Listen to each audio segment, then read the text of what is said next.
పెళ్ళికి ముందు మనం ఏ తప్పులు చేసినా, అది తెలిసి తెలియక ఏది చేసినా దాని భారం మనం కొంతవరకే మోస్తాం. ఒక సర్టెన్ ఏజ్ వరకు, లేకపోతే అది గుర్తున్న వరకు అంతవరకే దాని బాధ మనం మోస్తాం. అదే పెళ్ళైన తర్వాత మనం ఒక తాగుబోతుని చేసుకుంటే, ఒక అబద్ధం ఆడేవాడిని చేసుకున్నా, ఒక సాడిస్ట్ని చేసుకున్నా, ఆ బాధ మనం చచ్చిపోయేంత వరకు మొయ్యాలి. మనం చూస్ చేసుకునేటప్పుడు వాళ్ళ గుణాలు మనకు కొందరికి తెలుస్తాయి, కొందరికి తెలియదు. అన్నీ పెళ్లి తర్వాతే బయటకు వస్తాయి. ఒక ఆడపిల్ల అందరూ అంటారు, బాధలు వచ్చినప్పుడు నువ్వు ముందే తెలియకుండా ఎలా చేసుకున్నావు పెళ్ళి అని. ఎవరి మనసులో ఏముందో తెలిస్తే ఈ ప్రపంచంలో ఉన్న వాళ్ళందరూ ఎవ్వరు కష్టాలు పడరు. అనేవాళ్ళు, చెప్పేవాళ్ళు చాలా ఈజీగా ఉంటుంది, కానీ పడే వాళ్ళకే తెలుస్తుంది ఆ బాధ ఎలా ఉంటుందో.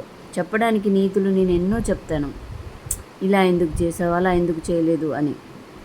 కానీ ఆ సిచ్యువేషన్లో నేను లేను కదా, సో ఆ బాధ నాకు తెలియదు. అందుకే ఈ రోజులలో ఎవరిని నమ్మాలన్నా ఆడపిల్లల తల్లులు కానీ తండ్రులు కానీ చాలా కేర్ తీసుకుంటున్నారు.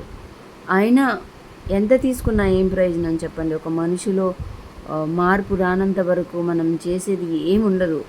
పెళ్ళికి ముందు ఎంత మంచిగా ఉన్నా పెళ్ళయిన తర్వాత మోసపోక తప్పదు. కొన్ని లక్షలు కోట్లు ఇచ్చి పెళ్లి చేసిన వాళ్ళే బాధపడుతున్నారు. మన మనసు తెలుసుకొని, మనం ఎదుటి వాళ్ళ మనసును తెలుసుకుంటే ఈ ప్రపంచం అంతా చేంజ్ అయిపోతుంది. ఒకడు మనల్ని బాధ పెట్టే ముందే మనకు తెలుస్తుంది వాడి మనసులో ఏముంది అనేసి. సో ఎవరైనా బాధలో ఉన్నప్పుడు మీరు బంధువులు కానీ, చుట్టాలు కానీ, ఫ్రెండ్స్ కానీ పోటీ మాటలు అనకండి, లేకపోతే వాళ్ళకు బాధ కలిగే మాటలు అనకండి. ఎందుకు అంటే ఆ గాయం వాళ్ళకే తెలుస్తుంది, చూసే వాళ్ళకి తెలియదు. అయ్యో పాపం, ఒక సింపతి అనేది మనం ఇచ్చినా వాళ్ళకి ఆ టైంలో బాధనే. వాళ్ళ బాధని అర్థం చేసుకొని దానికి ఏమైనా సొల్యూషన్ ఉంటే చెప్పండి, కానీ పొద్దాక సింపతి చూపించకండి, సూటిపోటుల మాటలు అనకండి. ఎందుకు అంటే వాళ్ళ జీవితం మనకు తెలియదు, బయట చూసే వాళ్ళం ఈజీగా జడ్జ్ చేయొచ్చు కదా. So be careful. ఎప్పుడైనా మీరు ఎవరినైనా అనే ముందు